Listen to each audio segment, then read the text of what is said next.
ሁለት ህልሞች ነው ያየው። በ17 ዓመቱ ህልም ያሳየው እግዚአብሔር ነው።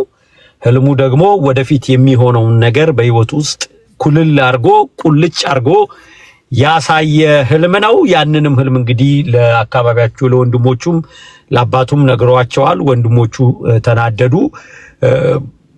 አባትየው ተቆጣበት ያንን በመናገሩ። ግን አባትየው በልቡ ውስጥ ይጠብቀው ነበርና በአጠቃላይ በ93 ዓመት የአገልግሎት ሂደት ውስጥ ምን እንደተከናወነ ለማሳየት ነው የመጣሁት። ይሄ የባለ ራእዮች የእውነተኛ የባለ ራእዮች መንገድ ነው።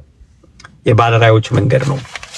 እግዚአብሔር ዮሴፍን የወሰደበት መንገድ ብዙዎችን የሚወስድበት መንገድ ስለሆነ እዚህ ላይ ትንሽ ነገር ለመናገር ነው የመጣሁት። እንግዲህ ያው እንደምታውቁት የዮሴፍ ትምህርት ዮሴፍ ታሪክ በዘፍጥረት 37 ጀምሮ በዘፍጥረት 50 የሚያልቅ ወይም ያለቀ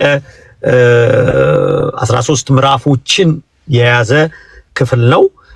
ስለ ዮሴፍ የሚናገረው ማለት ነው። ህልሙ የጀመረው ዘፍጥረት 37 እንደሚነግረን በ17 ዓመቱ ላይ እግዚአብሔር በ17 ዓመቱ ህልምን አሳየው።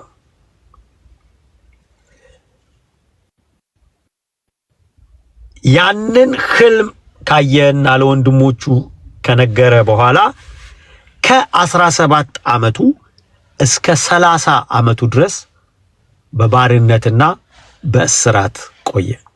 ጲጢፋራ ቤትና እስር ቤት ያሳለፈው 13 ዓመት ነው። ለራእዩ ወይም ደግሞ ራእዩ ለተናገረበት ነገር 13 ዓመት ዋጋ ከፈለ። 13 ዓመት ስለ ራእዩ ተሸጠ፣ ተደበደበ፣ ጲጢፋራ ቤት ባሪያ ሆነ። ጲጢፋራ ቤት በገጠመው ምክንያት ደግሞ እስር ቤት ውስጥ ቆየ። በአጠቃላይ ከህይወቱ 13 ዓመትን ዋጋ ከፈለ። ስለዚህ 13 ላይ 17 ላይ 13 ስንጨምር 30 ዓመት ነው የሚሆነው። በ29ኛው ዓመት ወይም 30ኛው ዓመት ላይ መጽሐፉ እንደሚነግረን መጽሐፍ ቅዱስ እንደሚነግረን በ30ኛው ዓመት ላይ ግን እግዚአብሔር ተአምር አደረገና ቤተ መንግስት ውስጥ ህልም ፈጥሮ ፍቺውን ደግሞ ወይን ቤት አደረገውና ለእግዚአብሔር ለዮሴፍ ፍቺ ሰጥቶት ለፈርዖን ደግሞ ህልም ሰጠው እግዚአብሔር። ስለዚህ ማንም የማይፈታውን ህልም ዮሴፍ ብቻ ከመጣ የሚፈታውን ህልም እግዚአብሔር ለዮሴፍ ሰጠው። ዮሴፍም ህልሙን ፈታ። በ30 ዓመቱ ነገሰ። በ30 ዓመቱ ቤተ መንግስት ገባ። በ30 ዓመቱ ባለስልጣን ሆነ። የ13 ዓመት የመከራው ዘመን አለፈ። ስለ ራእዩ የሚከፍልበት ዋጋ አለፈ። 13 ዓመት 30 ዓመቱ ላይ እግዚአብሔር ሾሞ ዘፍጥረት 41 ይሄንን ይነግረናል። ከዛ በኋላ ለ7 ዓመት በጣም ኢንጆይ ያደረገ ዮሴፍ 7 ዓመት የበረከት ዓመት 7 ዓመት ያገባበት ዓመት። በዛ ዓመት እግዚአብሔር ልጆች ሰጠው። በነዚህ ከ30 እስከ 37 ባሉት ዓመቶች ውስጥ ባለ ራእዩን የሚያሰቃይ ነገር ብዙም አልነበረው። የደስታ ዘመን አሳለፈ። ከ37 ዓመቱ ላይ ግን ያው የመከራው ዘመን እግዚአብሔር ነግሮት የነበረው የመከራው ዘመን ጀመረ። የመከራው ዘመን ከጀመረ ከ2 ዓመት በኋላ በ39ኛ ዓመቱ የ39 ዓመት አካባቢ ሲሆን እንግዲህ ቤተሰቡና ወንድሞቹ ደግሞ የሸጡት ሁሉ ተርበው እሱ ወዳለበት ቦታ እንደመጡ የምናይ ነው። ይሄ በ39 አካባቢ ነው። በ39 ዓመቱ ወንድሞቹ መጡ፣ ይቅርታ አደረገላቸው፣ ምህረት አደረገላቸው። አባቱ ያዕቆብም መጣ። መጽሐፍ ቅዱስ እንደሚነግረን አባቱ ከዮሴፍ ጋር 17 ዓመት ነው በግብጽ የኖረው። ከዛ በኋላ እንግዲህ ህይወቱም ያለፈው በዛ ነው እና አባትየው ከዮሴፍ ጋር 17 ዓመት ቆይቷል። ልክ ዮሴፍ የ56 ዓመት ሰው ሲሆን አባትየው ያዕቆብ ሞተ ማለት ነው እና ዮሴፍ ልጆች አሳይቶት የዮሴፍን ልጆች ባርኮ ጸልዮ ዮሴፍ 56 ዓመት ሲሆነው ያዕቆብ ደግሞ 147 ዓመት ሆኖት በ147 ዓመቱ ህይወቱ አለፈ ማለት ነው።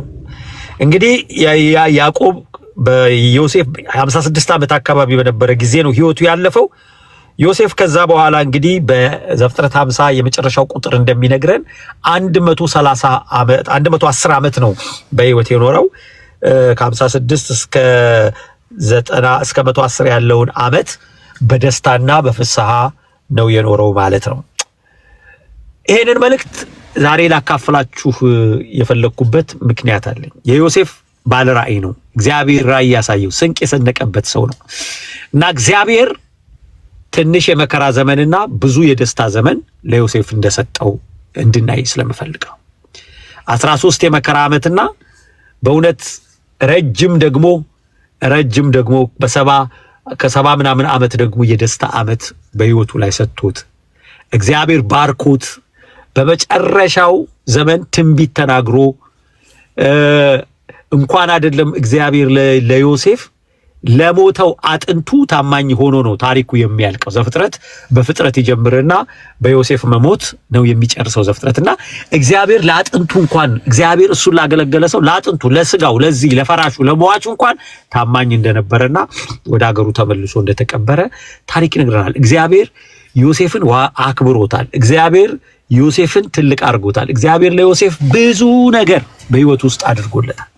እግዚአብሔር እንደዚህ ብዙ የደስታ ዘመን ብዙ ጥቂት ደግሞ የመከራ ዘመን የሰጠው ዮሴፍ በህይወት ዘመኑ በ13ቶቹ ምዕራፎች ውስጥ እግዚአብሔር ድንቅ ነገሮችን ድንቅ ዘመኖችን ዮሴፍ በህይወት ውስጥ ተሳልፏል። እንደዚህ እና 13 ዓመት የመከራ ነው።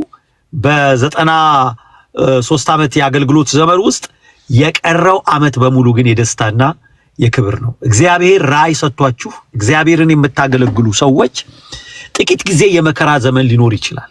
ብዙን ዘመን ግን እግዚአብሔር በደስታ በሐሴትና በክብር የሚያኖር እንደሆነ እንድታውቁ እፈልጋለሁ። አንዳንድ ሰዎች በጣም ለምንድን ነው የመከራ ዘመን የሚረዝመው ይላሉ። የመከራችንን ዘመን የምናረዝመው እኛ እንጂ እግዚአብሔር አይደለም። ለጥቂት ጊዜ እኮ ነው የሚለው አይደል? በልዩ ፈተና ውስጥ እናልፋለን እኮ ነው የሚለው። ከዛ በኋላ ግን ብዙ ጊዜ ደግሞ ክብር ነው። ብዙውን የእግዚአብሔር ክብር ብዙውን የእግዚአብሔር ጉብኝት እንደሆነ የምንማርበት ታሪክ ነው የዮሴፍ ታሪክ። ትንሽ ተፈተነ፣ ብዙ ደግሞ እግዚአብሔር ባረከው ማለት ነው። ይህንን የዮሴፍ ታሪክ ስናጠና ዛሬ እግዚአብሔር ያስተማረኝንና በቤተ ክርስቲያንም ደግሞ ያገለገልኩትን ሐሳብ ልንገራችሁ። 8-9 ነገር እናገራለሁ ከዮሴፍ ታሪክ ውስጥ ከ98 ዓመት ዮሴፍ ታሪክ ውስጥ። አንደኛው የዮሴፍን ታሪክ በማጠናበት ጊዜ ያየሁትና የገረመኝ የእግዚአብሔርን ሐሳብ የሚቋቋም ኃይል እንደሌለ፣ የእግዚአብሔርን ፕሮግራም በህይወታችን ውስጥ የጀመረውን እንዳይጨርስ የሚቋቋመው ኃይል እንደሌለ፣ እግዚአብሔር ከጀመረ እንደሚጨርስ ዘፍጥረት 50 ላይ ስታዩት እናንተ ለክፉ አደረጋችሁብኝ ይላል ቁጥር 20 ላይ። እግዚአብሔር ግን ዛሬ እንደምታዩት ለመልካም ቀይሯል። ልታስቆሙት አልቻላችሁም የእግዚአብሔር ሐሳብ ብሎ ይናገራል። በህይወታችሁ ውስጥ ያለውን እግዚአብሔር የጀመረውን የእግዚአብሔር ስራ ሰው ሊያስቆመው አይችልም። ወንድሞች ሊያስቆመው አይችሉም። ወንጃዮቻችሁ ሊያስቆመው አይችሉም። ማንም ሰው እግዚአብሔር በእናንተ ውስጥ የጀመረውን ስራ የማስቆም አቅም እንደሌለው ከዮሴፍ ታሪክ ውስጥ እንማራለን። ሮሜ 8:28 እግዚአብሔርን ለሚወዱ እንደ ሐሳቡም ለተጠሩ ነገር ሁሉ ለበጎ ነው ይላል።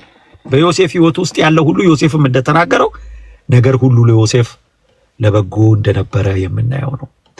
በዮሴፍ ታሪክ ውስጥ እግዚአብሔር ያስተማረኝ ይቅርታ ምሬሃለው ብቻ ማለት እንዳልሆነ፣ ይቅርታ ከምሬሃለው ያለፈ እንደሆነ፣ ወንድሞቹን ይቅር ማለት ብቻ ሳይሆን ይቅር ማለቱን እንዳሳየ ዮሴፍ ይቅር ብያለሁ ከማለት በላይ እንደሆነ ለወንድሞቹ ያሳየውን ፍቅር ዘፍጥረት 45 ላይ ሂዱና እዩት። ወንድሞቹ ሳያለቅሱ ቀድሞ ማልቀስ የጀመረው እሱ በጎ በማድረግ ይቅርታ ማድረጉን ያሳየ ትልቅ የእግዚአብሔር ሰው ነው ዮሴፍ።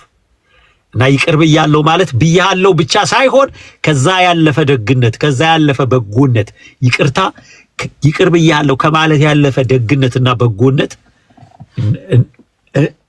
የሚፈልግ እንደሆነ አይቻለሁና እውነተኛ ይቅርታ ለበዳዮች መልካም ነገር ማድረግን እንደሆነ ያየሁበት የተማርኩበት የመጽሐፍ ቅዱስ ክፍል ነው። ማቴዎስ 6:14ን ያሳየኛል።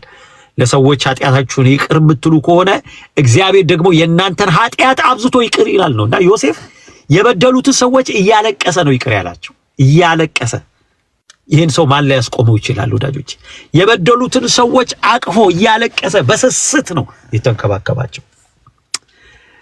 እግዚአብሔር ይመስገን። ሰዎቹም ደግሞ ተለውጠው ነው ያገኙት። የበደሉት ሰዎች ተለውጠው፣ አንዳንድ ጊዜ የበደሉን ያጠፉብን ሰዎች ማይለወጡ ይመስለናል። ትናንት በነበሩበት ነገር የሚቆዩ ይመስለናል። የዮሴፍ ወንድሞች ዮሴፍ ራሱን ከመግለጡ በፊት በብዙ ነገር ፈትኗቸዋል። ተለውጠዋል። ለአንዱ ብዙ በመስጠት ለአንዱ ሌላው ትንሽ በመስጠት አንዱን በመያዝ አንዱን በመልቀቅ ብዙ ፈትሿቸዋል፣ ቼክ አድርጓቸዋል። ተለውጠዋል። ወዳጆቼ ሰዎች አንድ ጊዜ በደሉን ማለት ሁሌ ይበድሉናል ማለት አይደለም። አንድ ጊዜ አጠፉ ማለት ሁል ጊዜ አጥፊ ይሆናሉ ማለት አይደለም። የሆነ ጊዜ ጥፋት የተገኘባቸውን ሰዎች እስከ መጨረሻው መፈረጅ ተገቢ አይደለም። ይሄ ትክክል አይደለም። ዮሴፍ ወንድሞቹ ተለውጠው ነው ያገኛቸው። እሱም ደግሞ ይቅርታ ማለት ይቅር ብያለሁ ከማለት ያለፈ እንደሆነ አሳይቷቸዋል።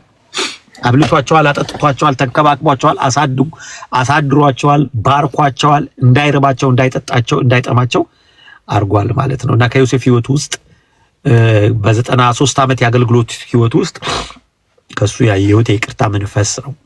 ሌላው እግዚአብሔር የትኛውንም ፈተና መሰሪያ ቦታ እንደሚያደርግ ከዮሴፍ ታሪክ ውስጥ ምረር። የትኛውንም የፈተና ቦታ እግዚአብሔር እዛ ነገር ውስጥ ልጆቹን እንደሚሰራ እግዚአብሔር ጲጢፋራ ቤት አስገብቶ ዮሴፍን እንዴት እንዳበጀው፣ እንዴት እንደሰራው፣ እንዴት እግዚአብሔር እንደቀረጸው፣ ከዛም በኋላ ደግሞ እስር ቤት ካስገባው በኋላ በእስር ቤት ውስጥ እግዚአብሔር አብሮት ስለነበረ እንዴት አርጎ እግዚአብሔር ያግዘው እንደነበረ አይቻለሁና እስር ቤት ለዮሴፍ መሰሪያው ቦታ ነበረ። በቃ መኖሪያው አይደለም፣ መሰሪያው ቦታ ነው። የጲጢፋራ ቤት መሰሪያው ቦታ ነበረ፣ መፈተኛው ቦታ ነበረ። እግዚአብሔር በዚህ ህይወት ውስጥ ዮሴፍን እንዴት እንደባረከው ነው። አንዳንድ ጊዜ ፈተናዎቻችን ውስጥ እግዚአብሔር እኛን የሚሰራበት የሚያድስበት፣ ከፈተናዎቹ ውስጥ ደግሞ የምናገኝበት ነገር አለ። ያዕቆብ ምዕራፍ 1:2 ላይ የእምነታችሁ መፈተን ትዕግስት እንዲያደርግላችሁ አውቃችሁ ይላል። በልዩ ልዩ ፈተና ሲደርስባችሁ እንደ ሙሉ ደስታ ቁጠሩት ይላል። እምነታችሁ ሲፈተን እግዚአብሔር ታጋሽ ያደርጋችኋል ይላል። ስንት ሰው ነው ወገኖቼ ትዕቢቱን እግዚአብሔር በእውነት ፈትኖ ያወጣለት። እግዚአብሔር ትዕቢታችንን ያስወጣልን ስንት ሰዎች ነን። እልህኝነታችንን ያስወጣልን ስንት ሰዎች ነን። እና የዮሴፍ የጲጢፋራም ቤት ይሁን እስር ቤቱ መሰሪያዎቹ ቦታዎች ነበሩ። እግዚአብሔር እሱን የሰራበት ያበጀበት ቦታ ነበር። ትመልት ድሮ ህልም ያይና ለአባቱ ለወንድሞቹ ይናገር ነበር። እስር ቤት ውስጥ ግን እግዚአብሔር ሌላ ነገር ጨመረለት።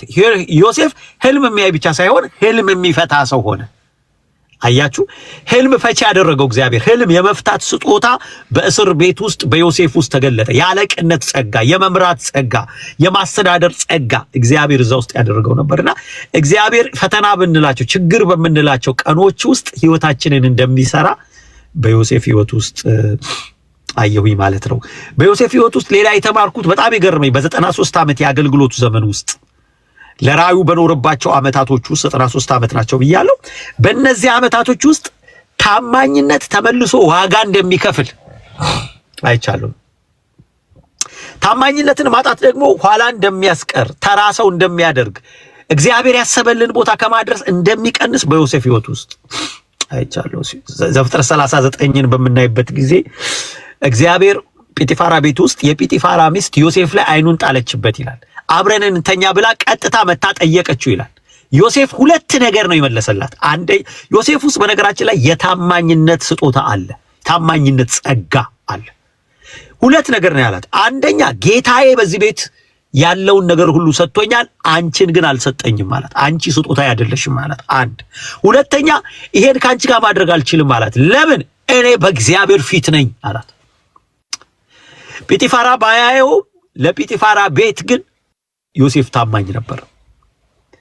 በዘመኑ ሁሉ ለዚህ ታማኝ ሰው እግዚአብሔር የከፈለው ክፍያ ነው ብዙ ዘመን ደስታ፣ ብዙ ዘመን ክብር፣ ብዙ ዘመን በረከት። የመከራውን ዘመን ያሳጠረው የዮሴፍ ቀጥተኛ መንገድ ነው። ብዙ ሰዎች የመከራቸውን ዘመን የሚያራዝመው ቀጥ ብለው አለመሄዳቸው ነው። እስራኤላውያን መከራቸውን ያራዘመው ሕይወታቸው ነው። የመከራው ጊዜያችን ረጅም ከሆነ የምንጠየቀው እኛ እንጂ እግዚአብሔር አይደለም። ዮሴፍ የመከራው ዘመን 13 የበረከቱ ዘመን 78 ምናምን የሆነለት እግዚአብሔር ባስቀመጠው ቦታ ሁሉ ለእግዚአብሔርና ለሰዎቹ ታማኝ ስለሆነ ነው ማለት ነው። ምሳሌ 10:9 ላይ ምን ይላል? ያለ ነውር የሚሄድ ሰው ተማምኖ ይሄዳል ይላል። ያለ ነውር የሚሄድ ሰው ተማምኖ ይሄዳል፣ ተማምኖ ይፈጽማል። እግዚአብሔር ድል ይሰጠዋል፣ እግዚአብሔር ስኬት ይሰጠዋል። የመከራ የስኬቱ ዘመን ብዙ ነው፣ ብዙ ነው። የደስታው ዘመን ብዙ ነው፣ የፍሳው ዘመን ብዙ ነው፣ የሳቅ ዘመን ብዙ ነው። በዳዊት ሕይወት ውስጥ ብትሄዱ ይሄው ነው። በሌሎችም የእምነት አባቶች ሕይወት ውስጥ ትንሽ ጊዜ ይፈተኑ ይችላሉ። የመከራውና የድላቸው የበረከታቸው ዘመን ግን ይረዝማል። በዮሴፍ ሕይወት ውስጥ ያየሁት ታማኝነት መልሶ ዋጋ እንደሚከፍላችሁ እግዚአብሔር ምን አለ? ዘኍልቍ 12 ላይ ሙሴ በቤቴ ሁሉ የታመነ ነው አለ። ስለዚህ አፍ ለአፍ አናግረዋለሁ አለ። እንደ ኖርማል ነብዮች ምናምን አይደለም አናግረው አለ። አፍ ገጥመን ነው የምናወራው አለ። ታማኝነት ይከፍላል። ስለዚህ ከዮሴፍ ሕይወት ውስጥ ያየሁት ይሄንን ነው። ከዮሴፍ ሕይወት ውስጥ ሌላ ያየሁት በጣም የገረመኝና የተማርኩት ከ13 ምዕራፍ ከ97 ዓመት የአገልግሎት የሕይወት ጉዞ ውስጥ የተማርኩትኝ እግዚአብሔር የትኛውንም ነገር በቅስፈት ሊለውጠው እንደሚችል ተረድቻለሁ። የማንንም ታሪክ እግዚአብሔር በቅስፈት ሊለዋውጥ እንደሚችል በዮሴፍ ታሪክ ውስጥ አይቻለሁ። ዘፍጥረት 41ን ስታጠኑ ጠዋት እስር ቤት ነበረ፣ እስረኛ ነበረ። ማታ ደግሞ ቤተ መንግስት ባለስልጣን ሆኖ ታገኙታላችሁ። የትኛው ፍርድ ቤት ሳይቀር ቀጥታ ቤተ መንግስት እንደገባ ከወይን ቤት ወደ ቤተ መንግስት እንደገባ ነው ቃሉ የሚናገረው። ከየትኛውም ቦታ ላይ እግዚአብሔር በቅስፈት ታሪካችሁን ሊለውጥ ይችላል። እግዚአብሔር ሕይወታችሁን ሊለውጥ ከፈለገ ያላችሁበት ቦታ አይገደውም። ከምንም ቦታ ከእስር ቤት ቤተ መንግስት ጠቅላይ ሚኒስትር መሆን ሩቅ ነው የሚመስላችሁ። እግዚአብሔር ግን ከዛ ወስዶ እዛ ወሰደው። በቃ እግዚአብሔር በቅስፈት የሰዎችን ታሪክ እንደሚለውጥ ያየሁት የተማርኩት በዮሴፍ የ97 ዓመት የአገልግሎት ሕይወት ውስጥ ነው። እግዚአብሔር ዮሴፍን ከእስር ቤት አውጥቶ ቤተ መንግስት ሊያስገባው ሲፈልግ ብዙ ነገር አይደለም እግዚአብሔር ያደረገው። ለዮሴፍ ፍቺ ሰጠውና ለፈርዖን ደግሞ ህልም ሰጠው እግዚአብሔር። በቃ እንቆቅልሹን ቤተ መንግስት ፈጥሮ እግዚአብሔር ህልሙን ወይን ቤት አደረገው። በቃ እግዚአብሔር የሰራው ይሄንን ነው። ዮሴፍን ማንሻው መንገድ ይሄ ነው። በአንድ ቀን እስረኛው ባለስልጣን ሆኖ አረፈ። ወዳጆቼ እግዚአብሔር ሊያነሳችሁ ከፈለገ እናንተ ብቻ የምትፈቱት ችግር ይፈጥራል። ልትገቡበት የፈለገው ቦታ ላይ እናንተ ካልመጣችሁ የማይፈታ ችግር እግዚአብሔር ይፈጥራል። ተለምኖ አምጡት ተብሎ ሄደ ዮሴፍ።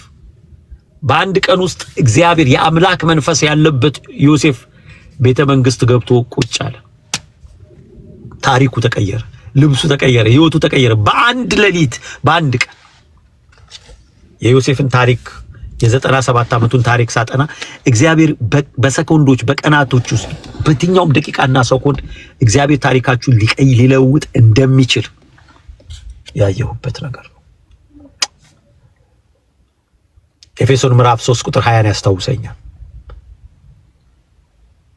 እግዚአብሔር ከምንለምነውና ከምንጠይቀው በላይ አብልጦ ሊያደርግ የሚችል አምላክ ነው የሚለው ያስታውሰኛል። ከምንለምነው ከምንጠይቀው ከምናስበው ሁሉ በላይ አብልጦ ሊያደርግ ይችላል ይላል ጳውሎስ። አብልጦ በዮሴፍ ሕይወት ውስጥ እግዚአብሔር አብልጦ ሲያደርግ ከሚያስበው በላይ ካሰበው በላይ እግዚአብሔር አብልጦ ሲያደርግ በዮሴፍ ሕይወት ውስጥ አይቻለሁ። በቅስፈት ውስጥ ነገሮች ሊለወጡ ይችላሉ። ማን ያውቃል? በሆነ ቀን የሆነ ቦታ ልትገኙ ትችላላችሁ። እግዚአብሔር ነገሮችን ቀይሮ በሆነ ቀን ላይ ህልም የሚመስላችሁ ቦታ ላይ እግዚአብሔር ሊያቆማችሁ ይችላል። በቀናቶች ውስጥ እግዚአብሔር መለወጥ ከፈለገ እግዚአብሔር ጠዋት የነበራችሁበትን ቦታ ሌሊት በቃ ጠዋት ሌላ ቦታ ማታ ሌላ ቦታ ማድረግ ይችላል። እግዚአብሔር ነገሮችን በዚህ ቅስፈት እግዚአብሔር መገለባበጥና መቀያየር እንደሚችል በዮሴፍ ሕይወት ውስጥ አይቻለሁ። ያለ ማንም ረዳት ያለ ማንም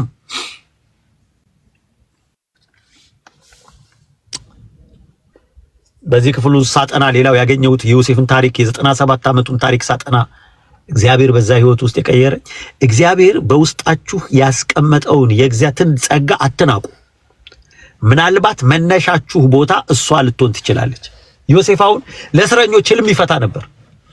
ገብቶ ውስጡ ያለውን የእግዚአብሔርን ጸጋ እስር ቤትም ቢሆን ይጠቀምበት ነበር። በውስጡ ያለው የእግዚአብሔር ነገር እንዲሰራ ያደርግ ነበር። በውስጡ ያለው የእግዚአብሔር እሳት ያቀጣጥል ነበር። ያቺ ህልም ፈቺነት ነች ታሪኩን የቀየረችው። በእስር ቤት የጀመረው ህልም መፍታት ቤተ መንግስት ደረሰ። የአገሪቱን ፕሬዝዳንት እንቆቅልሽ የሚፈታ ሆነ። የጀመረው ግን እስር ቤት ነው።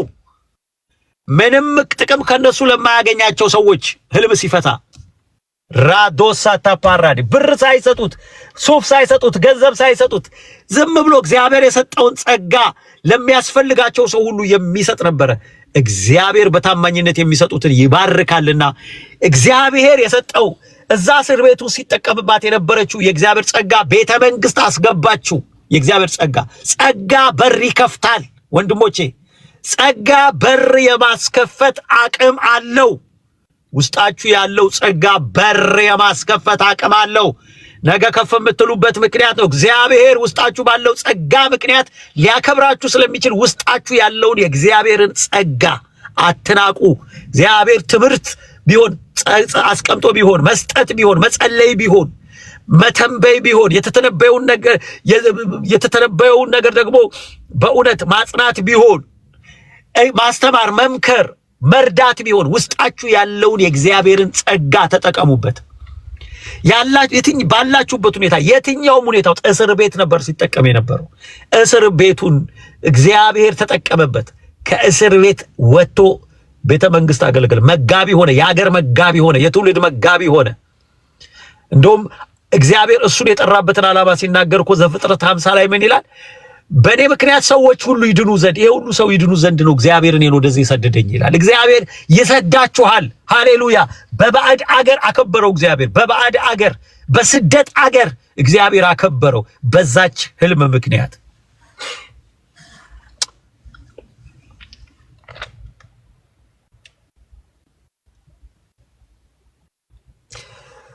የእግዚአብሔር የዮሴፍን የ93 ዓመት የአገልግሎት ታሪክ ሳጠና በ13 ምዕራፎች ውስጥ የገረመኝ ሌላው ነገር ዮሴፍ 2 ህልም ብቻ ነበር ያየው። አይገርማችሁም? በ2 ህልም ነው ጠቅላይ ሚኒስትር የሆነው። አንዳንድ ሰው የህልም ጋጋታ ነው የሚፈልገው። ጥርት ያለው 2 ካለ እግዚአብሔር ለሱ አኑር። ጥርት ያለው 1 ካለ በየቀኑ ህልም አያስፈልገንም። በ2 ህልም ነው እዛ ስኬት ላይ ደረሰው። በቃ ሌላ ነገር የለም። 2 ህልም አየ። በ2 ህልም የባዕድ አገር ፕራይም ሚኒስተር ሆነ።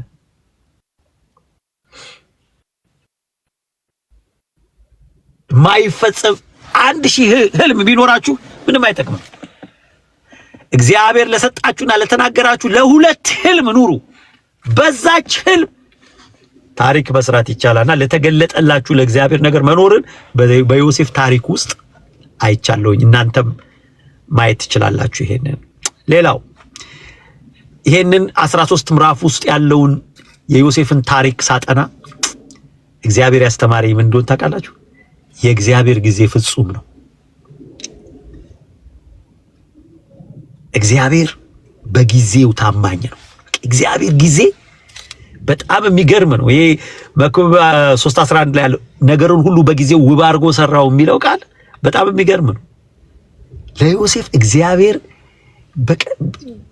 ባልተሳሳተ ጊዜ በቃ እግዚአብሔር በራሱ ጊዜ እግዚአብሔር ወደ ዮሴፍ መጥቷልና በዮሴፍ ህይወት ውስጥ የእግዚአብሔር ጊዜ ፍጹም ነበር። እግዚአብሔር አንዲት ሰኮንድ አያረፍድም። እግዚአብሔር አይዘገይም ወዳጆቼ፣ እግዚአብሔር አይዘገይም። በህይወታችን ውስጥ የእግዚአብሔር ጊዜ ፍጹም ነው። ጊዜዋ ስትመጣ ያችን ጊዜ ማንም ሊከለክል በህይወታችሁ ሊያስቆማት አይችልም። እግዚአብሔር በጊዜ የታመነ ነው። በጊዜ የታመነ ነው። እግዚአብሔር በጊዜ ውስጥ ነው ውበት ያለው ነገር የሚሰራው። የእግዚአብሔር ጊዜ ውብ ነው። የእግዚአብሔር ጊዜ ፍጹም ነው። የእግዚአብሔር ጊዜ የማይለወጥ ነው። የእግዚአብሔር ጊዜ የማይሻር ነው። ነገርን ሁሉ በጊዜው ነው። ገብቷችኋል? የመውለጃዋ ጊዜ ደረሰ ይላል እኮ። በቃ በጊዜው በቃ አለመውለድ አይቻልም። በጊዜው ታሪክ አለመለወጥ አይቻልም። እግዚአብሔር በጊዜ ጉዳይ ፍጹም ነው። ፍጹም ነው። ፍጹም ነው እግዚአብሔር። ሰዓቷ ስትደርስ እግዚአብሔር ያለ አጋዥ ከእስር ቤት ጎትቶ አስወጣው። ብቻውን እግዚአብሔር መራው። ብቻውን። የእግዚአብሔር ጊዜ በህይወታችሁ ውስጥ ፍጹም ነው። የእግዚአብሔር ጊዜ እኛ ልንደክም እንችላለን። የእግዚአብሔር ጊዜ ግን በህይወታችን ውስጥ ፍጹም ነው። እግዚአብሔር ጊዜ ማንም የሚከለክለው በእግዚአብሔር ጊዜ ሊሆን ያለ ነገር ሁሉ ይሆናል። ሊመጣ ያለ ነገር ሁሉ ይመጣል ያለምንም ከልካይ። ገላትያ 4 ላይ አታውም? ጊዜው ዘመኑ በደረሰ ጊዜ ከሴት የተወለደ የእግዚአብሔር ልጅ ኢየሱስ መጣ እኮ ይላል። በቃ ማንም የእግዚአብሔር ጊዜ ሲመጣ ማንም ሊከለክል አይችልም። ሊሆን ያለው ይሆናል፣ ሊመጣ ያለው ይሆናል። የእግዚአብሔር ጊዜ እግዚአብሔር አይዘገይም፣ አይቸኩልም። እግዚአብሔር በህይወታችን ዘግይቶም አያውቅም። እግዚአብሔር ቸኩሎም አያውቅም። ከእግዚአብሔር ጊዜ ጋር የምንጣላው እኛ ነን እንጂ እግዚአብሔር በጊዜው ነው ነገሩን ውብ አድርጎ የሚሰራው። ደግሞ በቃ ጊዜው ሲሆን ማንም ሰው ትዝ ይላችኋል። የወይን ጠጁን የላቸውም ስትለው ጊዜ አልደረሰም ነው ያላት። ጊዜ አልደረሰም። ማንም ቢጠይቀው እግዚአብሔር ጊዜው ካልደረሰ ምንም ነገር አያደርግም።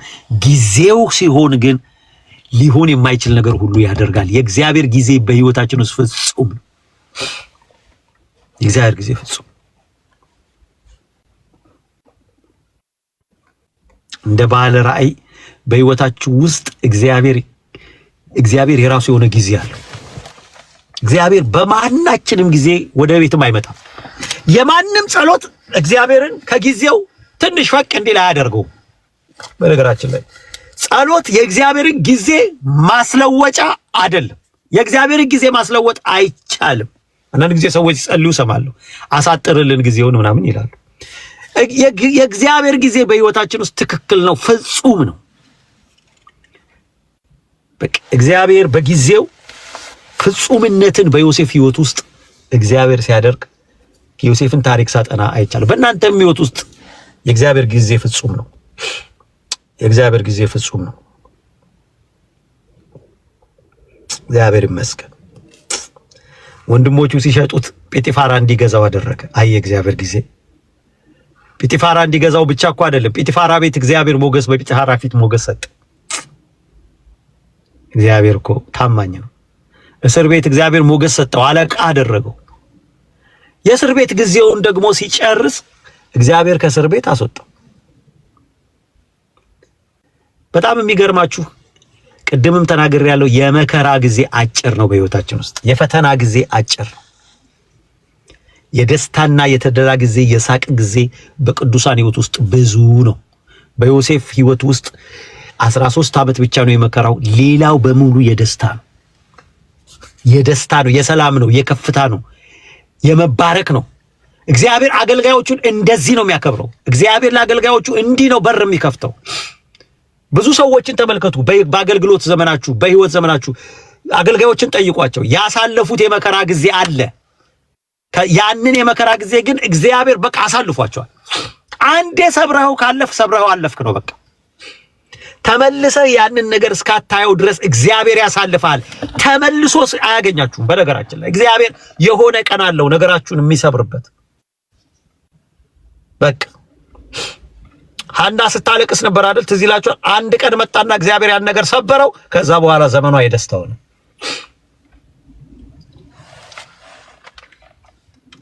ዮሴፍ ዘመኑ ፍጻሜው ሁሉ ተንብዮ ጸልዮ የሞተው ዛሬ ቸርችም ዛሬ ስለባረካቸው ነበር። ወገኖችን እናንተንም ልባርካችሁ።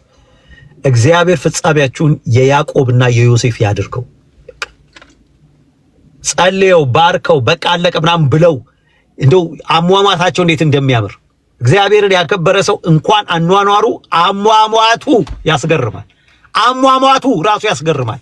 እግዚአብሔር መጨረሻችሁን ያሳምረው። ስለሞታችሁ የምትፈሩ ወደ ጌታ ስለመሄዳችሁ የምትፈሩ የያዕቆብ ሞት እግዚአብሔር ይስጣችሁ፣ የዮሴፍ ሞት እግዚአብሔር ይስጣችሁ። የምትሄድ እንደዛ ነው። በቃ 147 ዓመት ኖረ ይላል እኮ በጣም ከዛ የዮሴፍን ልጆች ባርኮ አቅፎ በቃ እግሩን ከፍ ከፍ አድርጎ ሄደ በዛው ይላል። ገብቷችኋል? እግዚአብሔር ለአሟሟታችን ታማኝ ነው። ለአጥንታችን ለአስክሬናችን እግዚአብሔር ታማኝ ነው። ለዮሴፍና ለያዕቆብ አስክሬን እግዚአብሔር ታማኝ ነበር። እንኳን ለዮሴፍ አይደለም አስክሬናቸው እዛ እንዳይቀበር ለምነው ጸልየው ነው የሞቱት። የዮሴፍም የያዕቆብም አስክሬን እዛ አልተቀበረም። እግዚአብሔር አይደለም ለአንተ ለአስክሬኑ እንኳን ታማኝ ነበር። አንተ ወንድሜ እግዚአብሔር ታማኝ ነው። የእግዚአብሔር ታማኝነት ከምንለው ያልፋል። እየሳቁ የሞቱ ሰዎች፣ እየሳቁ የሄዱ ሰዎች፣ እየሳቁ ያንቀላፉ ሰዎች ናቸው እነ ያዕቆብ እነ ዮሴፍ። ይህንን የእግዚአብሔርን ጊዜ በሕይወታቸው ውስጥ አለፉ። አየሁኝ በጣም የእግዚአብሔር ጊዜ ሲመጣ እኮ ማንም በቃ ሊከለከል አይችልም። እግዚአብሔር ሲነሳ በቃ ጠላት ሁሉ ይበተናል። እግዚአብሔር ሲነሳ ጠላቶች ይበተኑ ነው የሚለው። እግዚአብሔር ሲነሳ ማይበተን የለም። በዮሴፍ ሕይወት ውስጥ ያየሁት ይሄንን ነው። እግዚአብሔር በጊዜዎቹ ሁሉ የታመነ እንደሆነ በሚያስፈልገን ጊዜ የሚያስፈልገንን ነገር እንደሚሰጥ በቃ በየትኛው በቃ ክብር ለእግዚአብሔር ይሁን። በጣም ይህንን አይቻሉ። በዮሴፍ ሕይወት ውስጥ ከመጀመሪያው እስከ መጨረሻው ከ17 ዓመቱ እስከ 110 ዓመቱ ድረስ ያየሁት ሌላው ሳጠና ክፍሉን ያየሁት የጌታን አብሮነት ነው። አገልጋይን የሚያስከብረው የጌታ መገኘት ነው።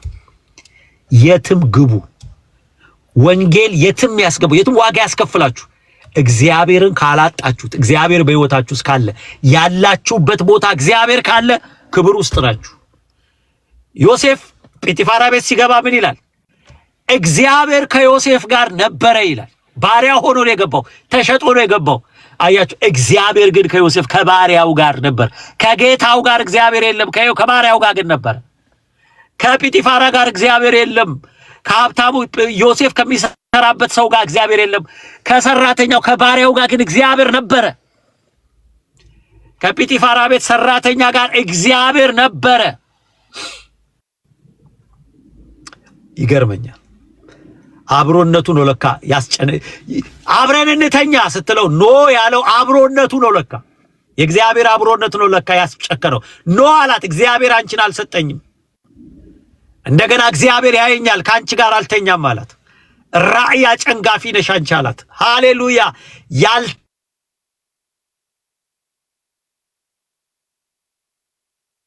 አጋፊ ነው። እግዚአብሔር ያልሰጠን ነገር አክሳሪ ነው።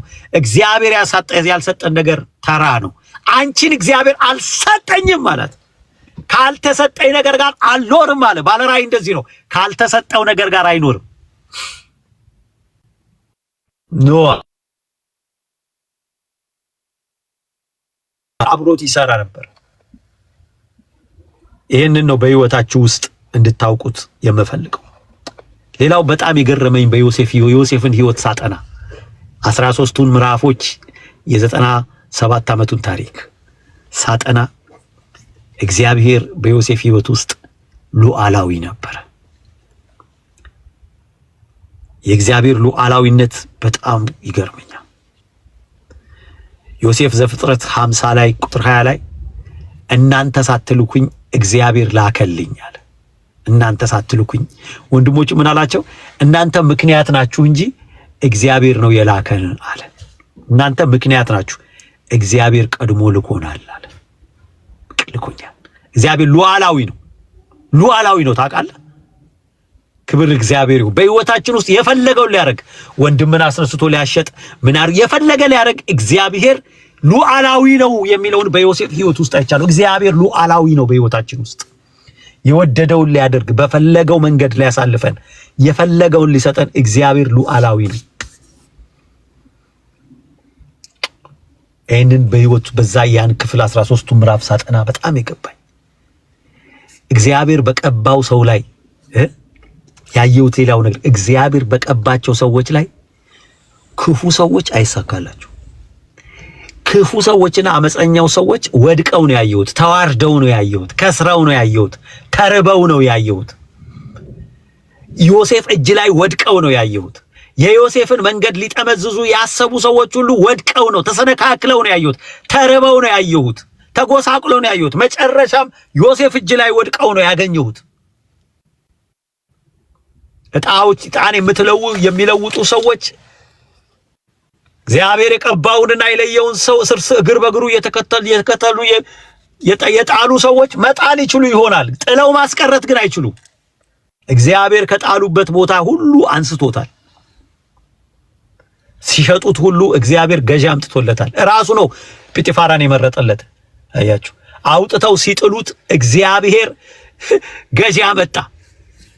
አልቻሉም፣ ጥለውት ሊጥሉት አልቻሉም። ብዙ ሰዎች ናችሁ እኮ ተገፍትራችሁ ያልወደቃችሁ። ያ ስላልተገፈተራችሁ እኮ አይደለም፣ ስላልወደቃችሁ ነው። ስላልተጣላችሁ እኮ አይደለም፣ ስላልወደቃችሁ ነው እዚህ የደረሳችሁት። ሃሌሉያ። ስላልተመታችሁ እኮ አይደለም፣ ስላልተሰበራችሁ ነው አሁን የቆማችሁት እዚህ። አንተ ወንድሜ፣ አንቺ እቴ ራክሮ ዳባሳ ስላልተመታችሁ አይደለም። ብዙ ዱላ ያረፈባችሁ ሰዎች ናችሁ። እግዚአብሔር ደግፎኝ፣ ዳዊት አለ እግዚአብሔር ደግፎኝ ነቃው አለ።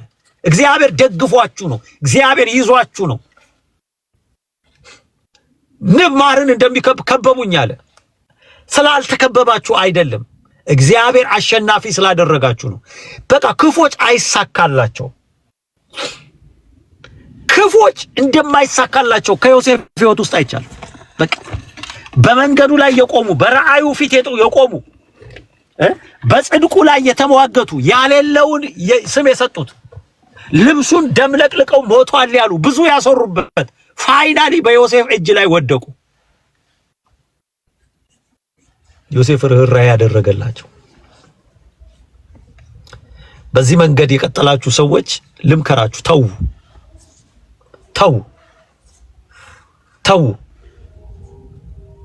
ተው፣ አይጠቅማችሁም። ተው።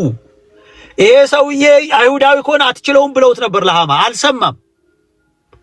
አትችለውም፣ አይሁዳዊ ከሆነ አትችለውም፣ ከዚህ ውድድር ውጣ፣ ከዚህ ጌም ውጣ፣ አትችለውም አሉት። እችለዋለሁ ብሎ ገባ፣ ህይወቱን አጣ ሃማ።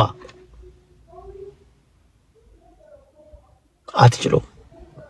እግዚአብሔር የቀባቸው ሰዎች ጋር ትግል ተው፣ ባለራእዮች ጋር ትግል ተው። አይሆንም፣ በቃ አይሆንም። በዚህ ክፍል ውስጥ ያየሁት ይሄንን ነው።